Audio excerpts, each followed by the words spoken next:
Earning per share, जो income regular income चाहते हैं, शेयर की प्राइस डेट है, उधारी है, डिविडेंड यील्ड उनके लिए बहुत इंपॉर्टेंट है। पी रेशियो, मान लीजिए 100 रुपए का प्रॉफिट हुआ, रिटेल इन्वेस्टर्स कम होते हैं कि ये company 10 years down to line इतने प्रॉफिट पे हो सकती है।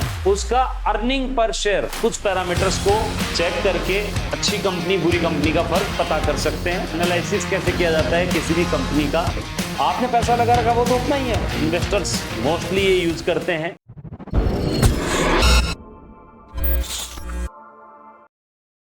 तो चलिए दोस्तों समझते हैं फंडामेंटल एनालिसिस कैसे किया जाता है किसी भी कंपनी का। इन्वेस्टर्स मोस्टली ये यूज करते हैं क्योंकि हमारे पास रिसोर्सेज एज रिटेल ट्रेडर्स या रिटेल इन्वेस्टर्स कम होते हैं, तो हम कुछ पैरामीटर्स को चेक करके अच्छी कंपनी बुरी कंपनी का फर्क पता कर सकते हैं।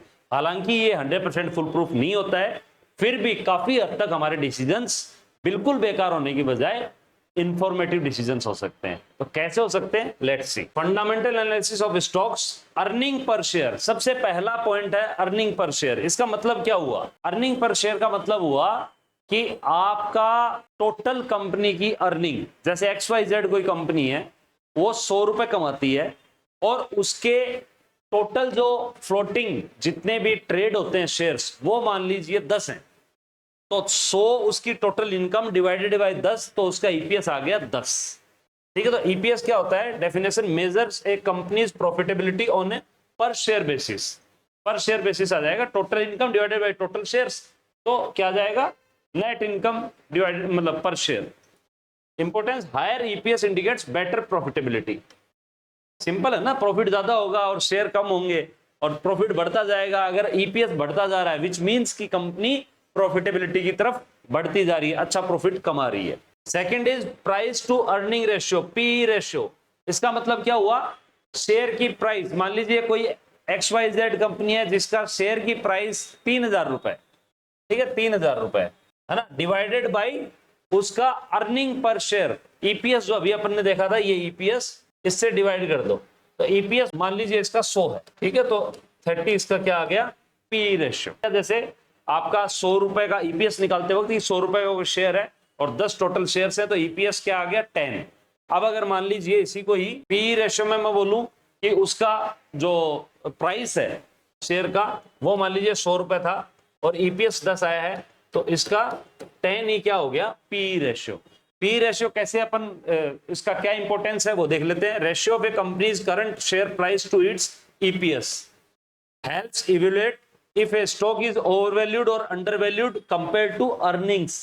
ये वैसे तो सही है डेफिनेशन वाइज कि हमें पता लगता है ओवरवैल्यूड है या अंडरवैल्यूड है, लेकिन कई बार क्या होता है, किसी कंपनी से बहुत ज्यादा एक्सपेक्टेशन होती है, इन्वेस्टर की एक्सपेक्टेशन होती है, तो उनका पी हाई हो सकता है, उनकी शेयर प्राइस ज्यादा हो सकती है, क्योंकि फ्यूचर की जो अर्निंग्स की एक्सपेक्टेशन है वो भी उस प्राइस में इंक्लूड है। प्राइस तो सब कुछ डिस्काउंट कर लेता है ना, तो किसी आदमी को या किसी इन्वेस्टर को उसका फोरविजन लग रहा है कि ये company 10 years down to line इतने प्रॉफिट पे हो सकती है, तो मे बी पॉसिबल कि वो उसकी हायर प्राइस देने को तैयार हो, बट उसको स्टेक चाहिए कंपनी में, उसको उसमें आपका पार्टनरशिप चाहिए, तो वो हायर अगर प्राइस दे रहा है तो उसकी प्राइस हाई हो जाएगी, प्राइस हाई हो जाएगी तो उसका पी रेशियो हाई हो जाएगा। तो P ratio not necessarily always ये दिखाए कि ओवरवैल्यूड है या अंडरवैल्यूड है, ये हालांकि कई और अदर फैक्टर्स के साथ में अच्छे से काम करता है। कौन कौन से फैक्टर्स हम और देखते हैं।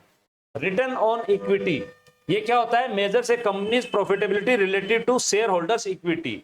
जैसे कि आपका प्रॉफिटेबिलिटी किसको कहते हैं कि कोई कंपनी ने टोटल कितना पैसा कमाया, नेट इनकम जिसे कहते हैं, किसी भी आदमी की नेट इनकम होती है ना, खर्चे काटने के बाद net income, net income divided by उसमें सारे शेयर होल्डर्स ने कितना पैसा लगा रखा है ना, उनका शेयर होल्डर्स की आपकी टोटल जो इक्विटी है वो कितनी है, ठीक है, ये क्या आएगा? आरओ। एक टर्म और होता है इसमें, आरओसी, ये और होता है। इन दोनों में कंफ्यूज होते हैं काफी लोग। इसमें सिंपल सा फर्क ये होता है, सीई के अंदर क्या होता है, जो आपका इबिटा मतलब नेट इनकम की बजाय इबिटा वाली इनकम ले लो। इबिटा इनकम क्या होती है, थोड़ा गूगल करें, वैसे मैं बता दूं, earning before interest depreciation and amortisation. इसका मतलब आपकी टैक्स वगैरह देने से पहले, इंटरेस्ट पे करने से पहले, इन सब डेप्रिसिएशन से पहले जो इनकम हुई है वो कंपनी की EBITDA कहलाती है। और नेट इनकम मतलब आपकी नेट इतना पैसा आपका बना है। तो ROC और ROE में ये फर्क होता है, ठीक है। दोनों ही क्या दिखाती है हमें, दोनों से हमें पता लगता है अगर ये बढ़ते हुए क्रम में है उसका मतलब हमारे पैसे को अच्छे से कंपनी यूज कर रही है, हमने जो पैसा उस कंपनी में लगाया है उसके अगेंस्ट नेट इनकम बढ़ती जा रही है। नेट इनकम ऊपर है ना, नीचे आपके इक्विटी है। तो अगर ये बढ़ रहा है ROE तो इसका मतलब क्या हुआ, ऊपर का फैक्टर बढ़ रहा है, ऊपर की जो प्राइस है वो वैल्यू है वो बढ़ रही है, ऊपर की वैल्यू बढ़ रही है, इसका मतलब नेट इनकम बढ़ रही है। आपने पैसा लगा रखा वो तो उतना ही है, ठीक है। इसमें डेट नहीं होता है, मतलब उधार जो लिया हुआ वो नहीं होता है, इसलिए थोड़ा सा कंफ्यूजिंग होता है कि डेट इसमें ROE में नहीं होता है इंक्लूड, बट यहाँ पे डेट भी इंक्लूड कर लेते हैं। Debt to equity ratio, DE ratio. D ratio क्या होता है, टोटल डेट कंपनी पे, डेट का मतलब क्या, उधारी कितनी ले रखी है ना, वो ratio of a company total debt to its shareholders equity, net income divided by shareholder की इक्विटी इज ROE। वैसे DE क्या हो गया, debt divided by shareholders equity, मतलब आपने कंपनी ने जिसमें आपने इन्वेस्ट किया उसने टोटल कितनी उधारी ले रखी है मार्केट से, वो टोटल उधारी डिवाइडेड बाई कितना इन्वेस्टर्स ने उसको पैसा दे रखा है, तो ये हो गया DE रेशियो। ये जितना कम होगा उतना आप भी समझ सकते हैं कि अच्छा होगा, क्योंकि ऊपर वाली वैल्यू डेट है, उधारी है, उधारी कम होगी तो ही अच्छा है, इनकम ज्यादा होगी इसलिए ROE ऊपर होना चाहिए और DE नीचा होना चाहिए, और EPS कितना होना चाहिए, ऊपर, अर्निंग तो ऊपर ही होनी चाहिए ना पर शेयर, इसलिए EPS अप गुड, आपका DE down is good and ROE up is good. अब आप ये भी सोच सकते हैं कि मैंने कंपनी को पैसे दिए, वो भी तो उधारी दे रहा हूं, उधार नहीं है वो पार्टनर बने हो आप कंपनी में। डेट क्या होता है, आपने लोन लिया हो, कंपनी ने लोन लिया हो, है ना, कहीं से कंपनी ने बैंक से ले सकती है, गवर्नमेंट से ले सकती है, कंपनी कहीं से भी लोन ले सकती है, तो लोन अलग चीज है और पार्टनरशिप अलग चीज है। आप इक्विटी खरीद के उसके पार्टनर बनते हैं, ना कि loan provider. Next is dividend yield, ये जो इनकम, रेगुलर इनकम चाहते हैं, और ज्यादातर इन्वेस्टर जो अच्छे इन्वेस्टर होते हैं उनको यही चाहिए होता है, डिविडेंड ही चाहिए होता है, तो डिविडेंड यील्ड उनके लिए बहुत इंपॉर्टेंट है। ये क्या होता है, जैसे किसी कंपनी को पूरे साल में 12 महीने में मान लीजिए 100 रुपए का प्रॉफिट हुआ, टोटल 100 रुपए का प्रॉफिट हुआ, उसमें से 50 रुपए तो अपने नेक्स्ट न्यू प्रोजेक्ट्स के लिए उसने रख लिए कि नए कुछ मशीनें खरीदेंगे और करेंगे, और बाकी 50 को उसने इक्वल जितने शेयर होल्डर्स हैं उनमें बांट दिया, तो वो हो गया डिविडेंड, मतलब प्रॉफिट की शेयरिंग इज डिविडेंड, कि आपको प्रॉफिट शेयर कर दिया उन्होंने उस साल का। तो यील्ड क्या होता है, आपको टोटल जितना प्रॉफिट शेयर किया, कि 100 रुपए में से मान ले 50 रुपए उन्होंने आपके शेयर किए, डिवाइडेड बाई आज उसकी प्राइस क्या चल रही है, आज मतलब जो ड्यूरेशन आपने लिया उसकी एवरेज प्राइसिंग क्या है, वो प्राइस से डिवाइड कर दो, इनटू 100 कर दो, तो आपका डिविडेंड यील्ड परसेंटेज में आ जाएगा कि इतना % रिटर्न ये इनकम के रूप में अपने इन्वेस्टर को हर साल देती है कंपनी।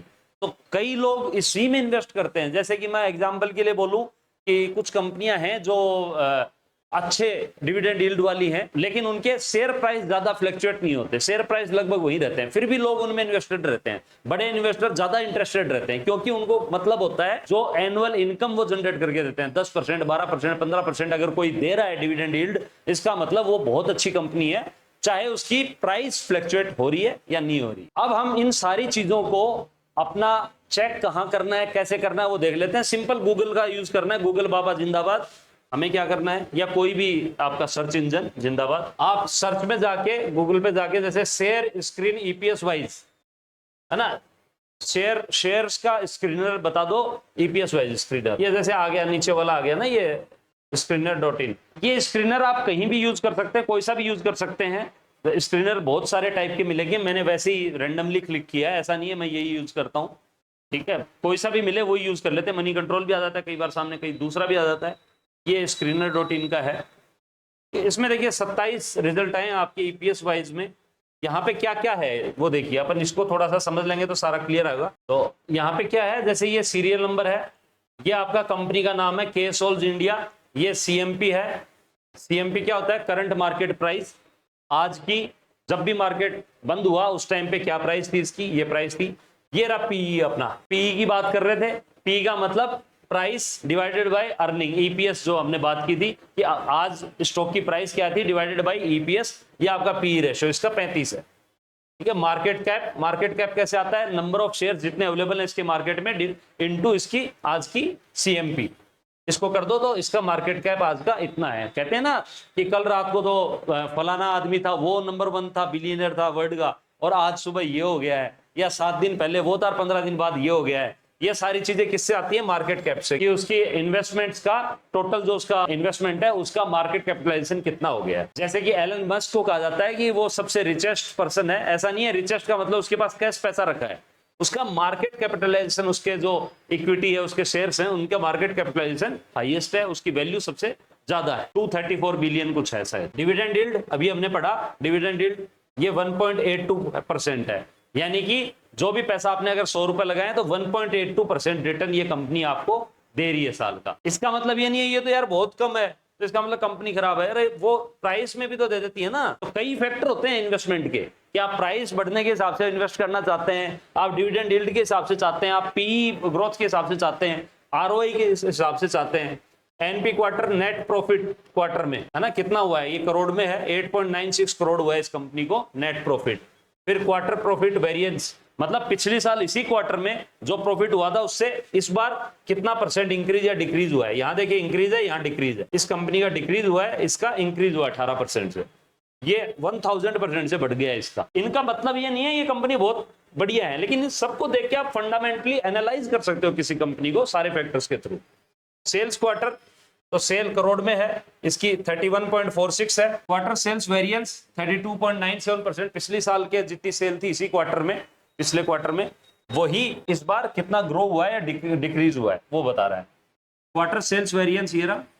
आरओसी अभी हमने देखा था ना, ROC return on capital employed, तो वो जो है वो इनका सब कंपनीज का यहाँ पे दिया हुआ है कितना कितना है। डेट कितना है इन पे 0 दिखा रहा है। ईपीएस हमने सबसे पहले देखा था, अर्निंग पर शेयर, वो कितनी है 30 रुपए पर शेयर की। अब आप देखिए 1000 रुपीज का शेयर है और 30 रुपए की अर्निंग देता है 12 महीने। ये सिंपल कैलकुलेशन समझ में आ गई है। 1000 का 10% कितना होता है आपका 100, तो 30 कितना होता है उसका 3%, यानी कि साल में 3% रिटर्न ये देता है। तो दोस्तों मेरे ख्याल से दोनों मॉड्यूल 3 और 4 जिसके अंदर हमने बेसिक ब्रोकर से रिलेटेड, इंटरफेस से रिलेटेड चीजें सीखी, प्लस फंडामेंटल एनालिसिस का कुछ पार्ट सीखा, जितना अपने काम का है उतना अपन ने सीख लिया, बाकी अथाह सागर है, जितनी डुबकियां लगाओगे, जितने गहरे जाओगे उतना इसको और सीखते जाएंगे। इतना काफी है किसी कंपनी को। अगर आपको ओवरव्यू सेलेक्ट करना है देन हम इसको कहते हैं टेक्नो फंडा स्टाइल में ट्रेडिंग करना है, इन्वेस्टिंग करना। इसका मतलब फंडामेंटली अच्छी कंपनियों को आपने निकाला इन पैरामीटर्स के बेस पे, फिर उसके टेक्निकल चार्ट्स लगा के उसमें प्राइस रीडिंग के आधार पे आपने एंट्री, एग्जिट, आपके टारगेट, स्टॉप लॉस, ये सारी चीज डिसाइड कर दी। आई थिंक ये पसंद आया होगा। मिलते हैं नेक्स्ट वीडियो में। Thank you.